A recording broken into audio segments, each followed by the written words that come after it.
وأنزلنا من السماء ماء طهورا لنحيي به بلدة ميتا ونسقيه مما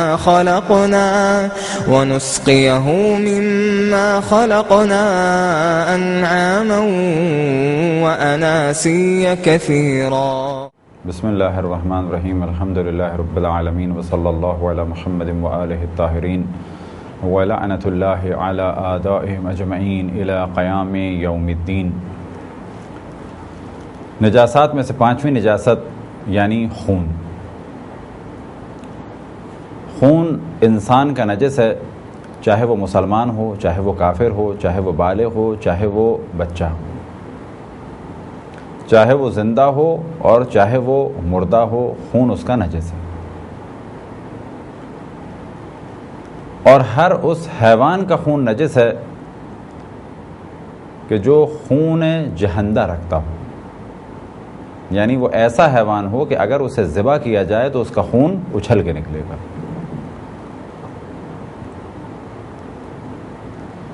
اب چاہے آپ گائے یا بکری کو ذبح کریں، اس کا خون بھی نجس ہے، اور چاہے آپ کسی شیر اور گیدڑ کو ذبح کریں، اس کا خون بھی نجس ہے۔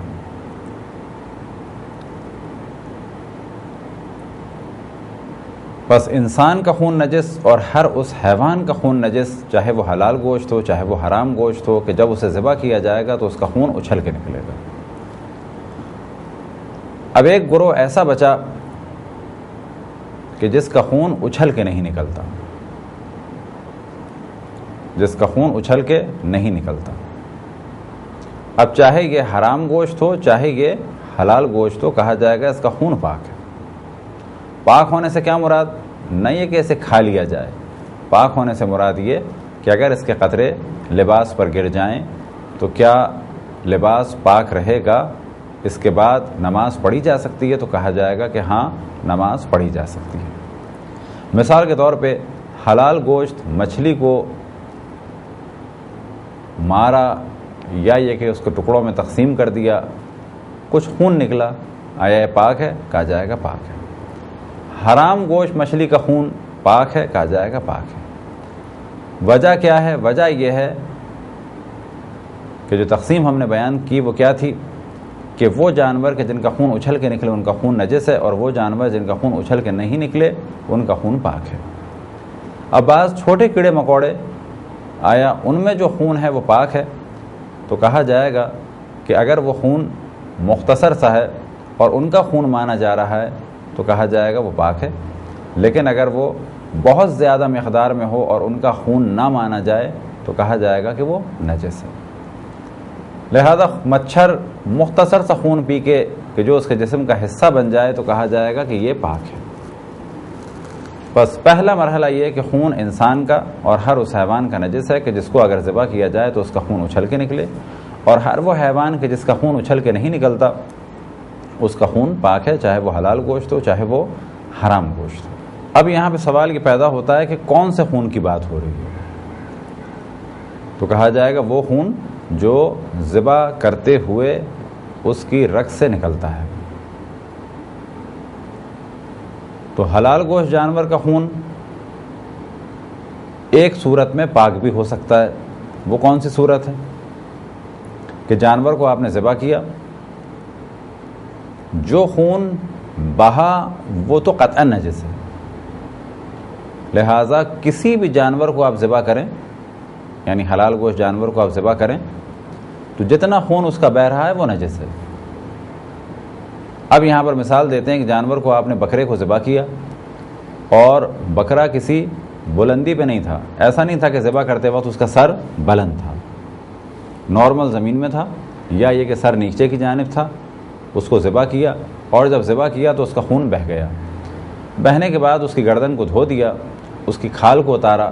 اب جو کھال کو اتارا اور گوشت کو پاک کر دیا، یہ سارے فرض ذہن میں رکھیں۔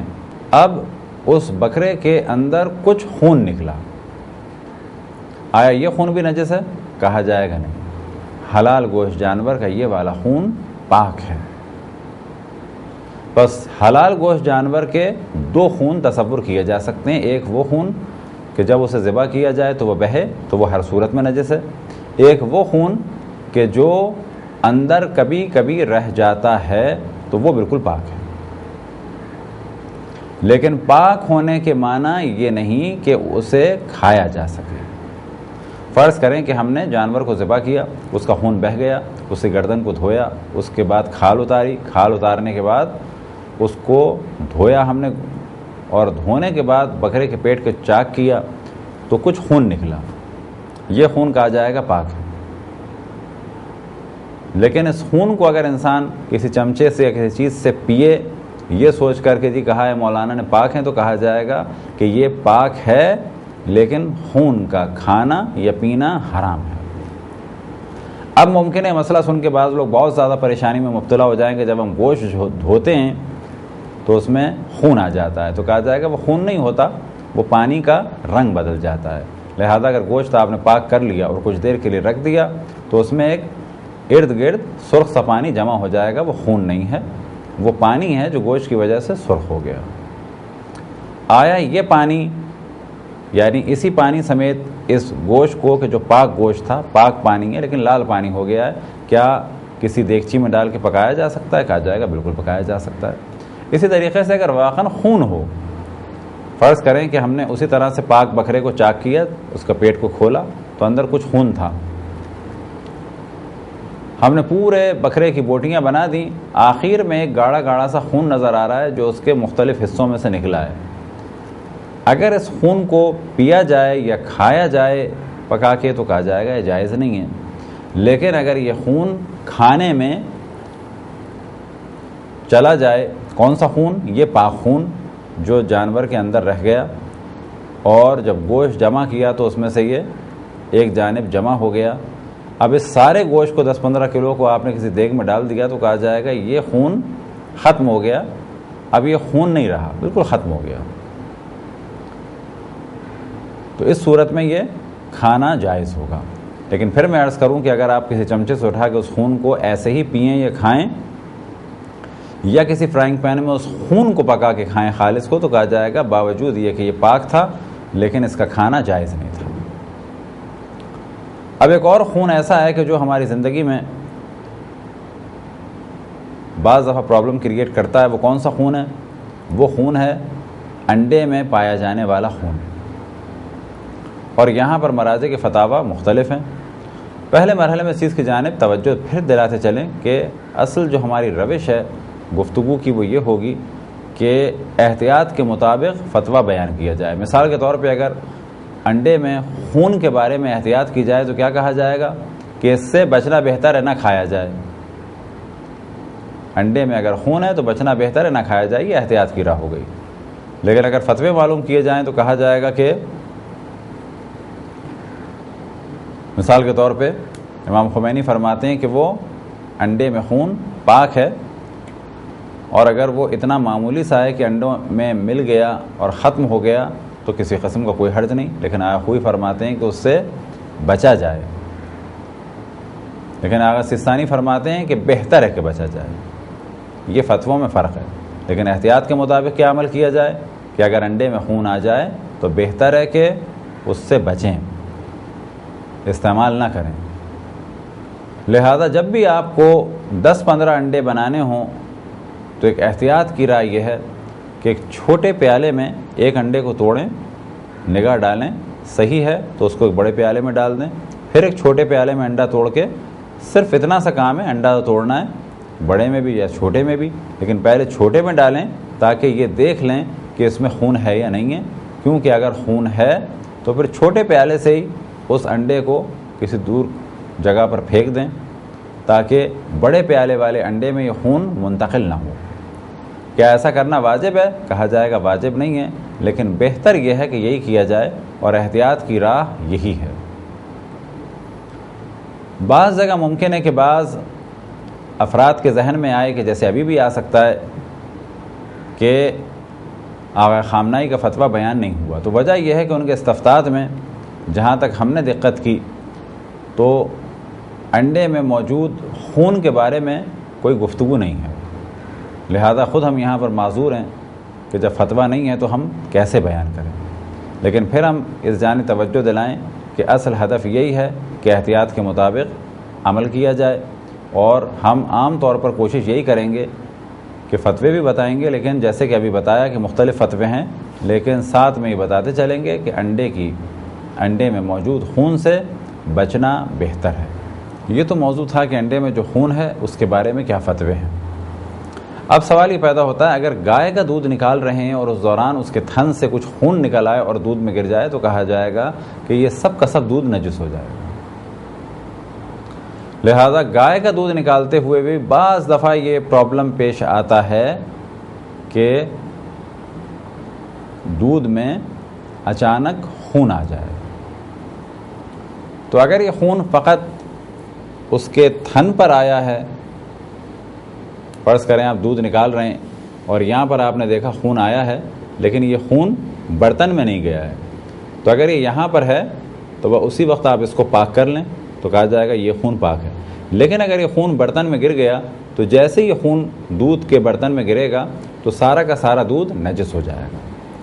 اب ایسے دودھ کا کھانا، پینا اور کسی مسلمان کو بیچنا اور اس سے حاصل شدہ فائدہ سب کچھ ناجائز ہے. یہ خداوند تبارک و تعالیٰ کی جانب سے خود بعض دفعہ انسانوں کے لیے ایک امتحان ہے. فرض کریں کسی کے پاس ایک گائے ہے یا چند گائے ہیں تو اللہ کی جانب سے نعمت ہیں. اب اس نے سالوں اس سے دودھ لیا اور بیچا اور کمایا اور اپنا گھر چلایا، سالوں اس دودھ کے ذریعے سے اس نے اپنی زندگی چلائی ہے. لیکن آج ایک بھینس کے تھن میں سے خون آ جاتا ہے اور یہ خون دودھ میں گر جاتا ہے. کتنے دودھ میں؟ 10 کلو دودھ میں. تو یہ وہ جگہ ہے کہ انسان اللہ کی ساری نعمتوں کو بھلا دیتا ہے کہ یہی اللہ سبحانہ و تعالیٰ جس نے مجھے ہزاروں کلو دودھ دیا ان چند سالوں میں اور میں نے بیچا اور اپنے گھر کو چلایا، آج اللہ کے حکم پر عمل کی ضرورت ہے. اور وہ کس صورت میں کہ اللہ کا حکم یہ ہے کہ یہ دودھ نجس ہو گیا ہے تو بس اس کو میں پھینک دوں. تو یہاں پر شیطان آئے گا اور کہے گا کہ نہیں، حالات خراب ہیں، جبکہ یہاں انسان کو سوچنا چاہیے کہ نہیں، صحیح ہے 10 کلو دودھ کا نقصان ہو جائے گا لیکن اللہ سبحانہ و تعالیٰ کا حکم یہی ہے کہ نجس چیز کسی کو کھانے کے لیے خصوصاً مسلمان کو نہ بیچو. اب جو ہم نے کہا کھانے کے لیے، تو اس میں کہا جا سکتا ہے کہ کھانے کے علاوہ اگر کوئی اور کام ہے، مثال کے طور پہ کسی کھاد میں ڈالنا ہے یا کسی جانور کی فیڈ بنانی ہے، کیونکہ جانور کو پاک کھانا کھلانا واجب نہیں ہے، جانور کو آپ نجس بھی کھلا سکتے ہیں. یہی مسئلہ آ جاتا ہے تیل یا گھی کا، تو کہا جائے گا اگر تیل یا گھی نجس ہے تو اس کا بیچنا کھانے کے لیے بالکل جائز نہیں ہے. کیا تیل کا کوئی اور کام بھی ہو سکتا ہے؟ کہا جائے گا ہاں، اگر اس تیل کو استعمال کیا جا رہا ہے مالش کے لیے تو بالکل جائز ہے کہ آپ بیچ دیں، لیکن بتانا ضروری ہے. لیکن بعض کام ایسے ہیں کہ وہاں پر کوئی مسئلہ ہی نہیں ہے. مثال کے طور پہ کشتی میں تیل لگانا ہے. آج بھی جو لکڑی کی لانچز ہیں ان میں تیل لگایا جاتا ہے، چربی لگائی جاتی ہے. فرض کریں آپ کے پاس ایک نجس چربی تھی بہت ساری، آپ نے وہ ارادہ کیا کسی مسلمان کو بیچیں اور یہ نجس تھی تو کہا جائے گا یہ کام جائز نہیں. لیکن اگر یہ چربی آپ کسی مسلمان کو بیچتے ہیں، کون سے مسلمان کو؟ کہ جو یہ چربی اپنی کشتی میں لگاتا ہے اور اس کو پانی سے بچانے کے لیے چرب کرتا ہے، تو کہا جائے گا یہ عمل جائز ہے کہ آپ نے نجس چربی کشتی کے کام کے لیے بیچی، یا نجس دودھ یا نجس گوشت فرض کریں آپ نے کہیں کھاد میں استعمال کرنے کے لیے یا کسی جانور کے لیے استعمال کیا. اب یہ جانور کے لیے استعمال کیا ہو سکتا ہے؟ مثال کے طور پہ آج کل 60-70 روپے کلو دودھ ہے. اب یہ نجس ہو گیا، آپ کو پتہ ہے ایک شخص کے یہاں کتے اور بلیاں پلے ہوئے ہیں، اس کو بھی دودھ چاہیے، اور آپ یہ جانتے ہیں کہ یہ دودھ اس وقت جا کر کتے اور بلیوں کو دیا جائے گا. اس کو اگر بیچ دیں تو کوئی حرج نہیں ہے، چاہے بتا کر چاہے بغیر بتائے. لیکن اگر آپ کو احتمال ہے کہ یہ دودھ لے جاتا ہے گھر میں، آدھا استعمال کرتا ہے آدھا کتے بلیوں کو کھلاتا ہے، تو کہا جائے گا یہ جائز نہیں ہے. تو یہاں پر اس کو آپ بتا دیں کہ یہ نجس دودھ ہے، تمہیں تو خریدنا ہی تھا، میرا ایک نقصان ہو گیا ہے، اب اگر تم نہیں خریدو گے تو یہ میرا پیسہ ضائع ہو جائے گا. اب اگر وہ کہتا ہے کہ ہاں دے دو، نجس دودھ ہے، یہ مجھے تو اپنے کتوں کو پلانا ہے یا بلیوں کو پلانا ہے، تو میرے لیے کوئی حرج نہیں ہے کہ میں 70 روپے کا پاک دودھ خریدوں یا تم سے 70 روپے کا نجس دودھ خریدوں. یہ بھی ممکن ہے کہ وہ کہے کہ میں تم سے نہیں خریدوں گا مگر یہ کہ تم مجھے بجائے 70 کے 50 دو. تو یہاں پہ ہمیں سوچنا چاہیے کہ پہلی صورت میں 70 روپے کا نقصان ہو رہا تھا، کیونکہ 1 کلو دودھ اگر 70 روپے کا تھا تو 70 روپے کا نقصان ہوا، اور اگر 70 روپے کے حساب سے 10 روپے کا 10 کلو دودھ تھا تو یہ ہمیں 700 کا نقصان ہو رہا تھا. وہ شخص کہتا ہے کہ میں 700 نہیں دوں گا بلکہ 500 دوں گا. تو یہاں پر ہم یہ سوچ رہے ہیں کہ 200 روپے کا نقصان ہوا، لیکن یہ 200 روپے کا نقصان بہتر ہے اس سے کہ ہم 700 کما کر اللہ کی مخالفت کرتے اور کسی مسلمان کو نجس دودھ دیتے اور اس طریقے سے اپنی ساری آمدنی کو حرام کر لیتے. وہ خون جو چوٹ کے ذریعے سے جسم کے کسی حصے سے بہے، چاہے انسان کے چاہے جانور کے، ممکن ہے کوئی یہ سوچے کہ خون فقط وہ نجس ہے یا اس خون کی بات ہو رہی ہے جو ذبح ہوتے وقت نکلے، تو ایسا نہیں ہے. چاہے جانور کے جسم سے خون بہے چاہے کسی انسان کے جسم سے خون بہے، وہ خون قطعاً نجس ہے. اب سوال یہ پیدا ہوتا ہے کہ بعض دفعہ خون مسوڑوں میں آ جاتا ہے، یعنی دانتوں میں ارد گرد ہلکا سا خون آ جاتا ہے. یہ خون آیا پاک ہے؟ کہا جائے گا یہ خون بھی نجس ہے. بس منہ پاک کیا جائے پانی سے. تو یہاں پر دو طرح کی گفتگو ہے. اگر خون اتنا زیادہ ہے کہ وہ منہ میں بھر گیا تو اب یہاں منہ پاک کرنا ہوگا.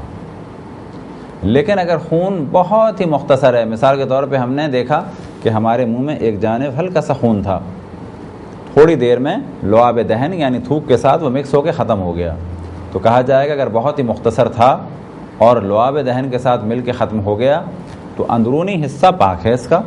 لیکن اب یہاں پر ایک اور فرض کیا جائے کہ ہمارے منہ میں خون نکلا، ہم نے اسے تھوکا اور تھوکتے وقت ان حصوں میں ہمارے ہونٹوں کے باہر کے حصے پہ لگ گیا، تو کہا جائے گا یہ باہر کے حصے پاک کرنے ہوں گے.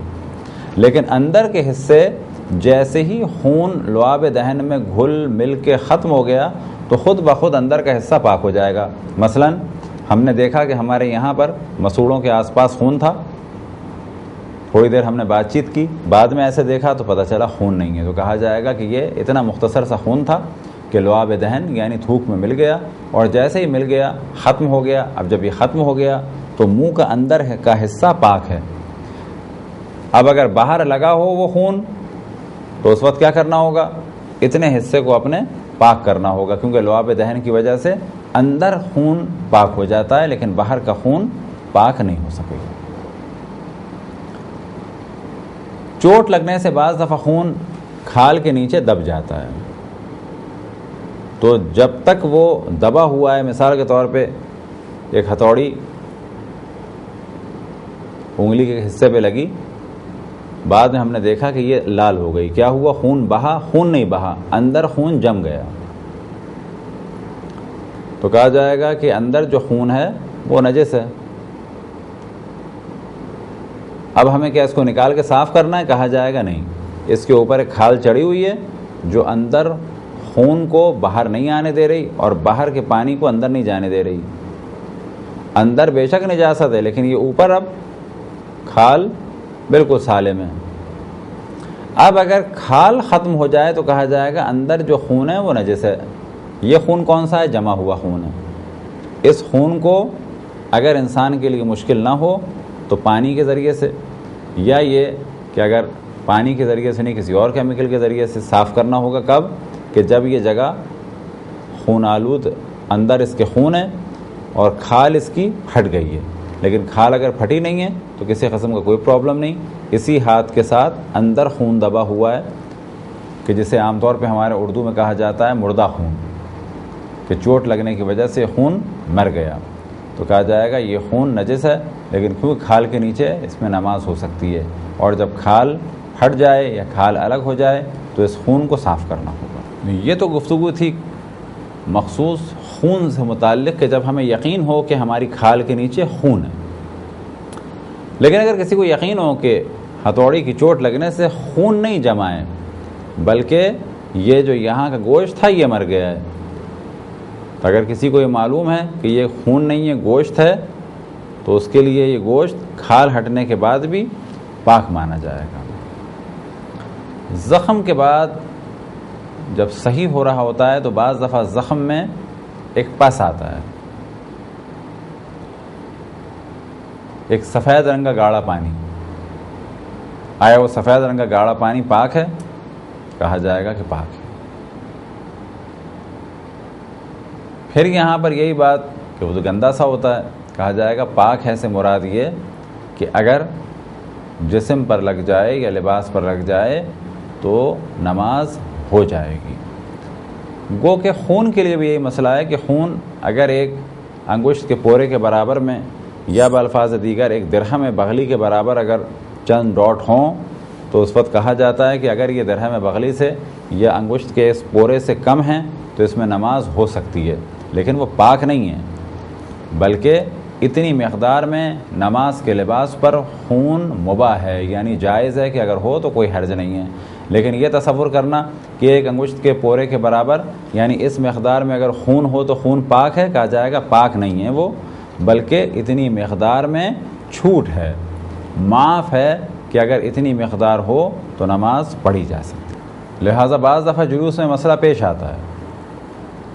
اب یہاں پہ سوال کیا جائے کہ جو خون زنجیر کے ماتم کے بعد کسی کے جسم میں پاک ہے، کہا جائے گا بالکل نجس ہے، لیکن اسی دوران کچھ چھینٹیں اڑ کے ہمارے لباس پر آ گئیں، 3 یا 4 چھوٹے چھوٹے اسپاٹ پڑے، تو کیا آیا نماز پڑھی جا سکتی ہے؟ تو کہا جائے گا ہاں، یہ 3 یا 4 اسپاٹ ملا کر ایک انگشت کے اس پورے سے کم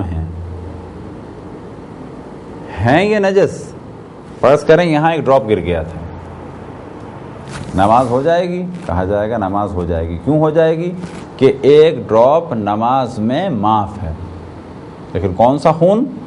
حیض یا نفاس یا کتے یا سور کا نہیں، عام خون اگر ہے تو نماز ہو جائے گی۔ فرض کریں ایک ڈراپ یہاں پر آ گیا تھا، یا یہ کہ 5-6 ڈراپ آ گئے، ان 5-6 کو ہم نے ناپا اس سے کم ہے تو کہا جائے گا ان 5-6 میں بھی نماز ہو جائے گی۔ لیکن اگر اسی دوران پانی پیتے ہوئے پانی گر گیا اس ڈراپ کے اوپر اور یہ سارا پانی پھیل گیا اور ڈراپ بھی پھیل گیا تو کہا جائے گا کہ بے شک ڈراپ نہ پھیلے، لیکن کیونکہ اس سے پانی گرا یا یہ کہ پسینے کی وجہ سے خون پھیل گیا وہ ایک ڈراپ، تو اب کہا جائے گا نماز کی اجازت نہیں ہے۔ لہذا نماز میں اگر معاف ہے خون 1 درہم بغلی یعنی ایک انگشت کے اس پورے اوپر کے حصے کی مقدار کے برابر تو کہا جائے گا خون معاف ہے، نہ یہ کہ وہ خون پاک ہے۔ یہ تھی ایک مختصر سی گفتگو خون سے متعلق۔ اب یہاں پر ایک سوال بعض دفعہ آتا ہے مچھر کے بارے میں، تو مچھر کے بارے میں پہلو نے توجہ دلائی، بس اگر کوئی مچھر کہیں سے خون پی کے اڑا تو اب یہ خون اس کا مانا جائے گا، تو یہ اگر اس کو بعد میں مارا جائے یا یہ سوتے میں ہمارے جسم کے نیچے دب کے دھبا سا پڑ جائے تو کہا جائے گا کہ یہ اب مچھر کا خون مانا جا رہا ہے، لہٰذا پاک ہے۔ لیکن اگر وہ خون پی رہا ہو اور جب ہم نے دیکھا کہ وہ پی رہا ہے اس دوران اگر ہم نے مارا تو یہ خون ہمارا مانا جائے گا اور یہ حصہ نجس ہو جائے گا اور ہمیں پاک کرنا ہوگا۔ یہ تھی ایک مختصر سی گفتگو خون کے بارے میں۔ خداوند تبارک و تعالیٰ سے دعا ہے کہ بحق محمد و آل محمد ہم سب کو تعلیمات قرآن اور تعلیمات معصومین پر چلنے کی توفیق عطا فرمائے۔ وصلی اللہ علی محمد و آلہ الطاہرین۔